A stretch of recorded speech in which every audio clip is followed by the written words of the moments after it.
Welcome to Sweet Life Beat Life. We hope this video helps. You begin by powering and preparing the device. Plug in a charger and keep a Mac or PC ready with the latest iTunes or Finder installed. Once connected, perform the force restart. Press volume up, press volume down, then hold the side button until the Apple logo disappears and reappears. You do this because a hard reboot clears transient firmware loops without erasing data.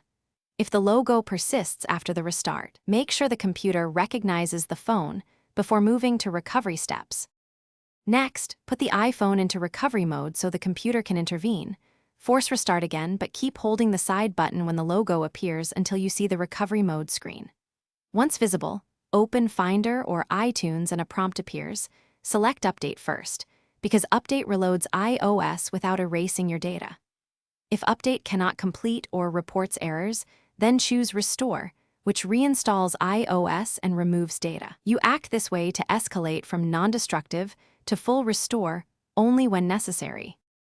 If Recovery Restore fails, move to DFU mode for a deeper firmware reinstall. That procedure is more complex. Connect to the computer, quickly press volume up, volume down, then hold side and volume down together, then release side while keeping volume down until the screen stays black.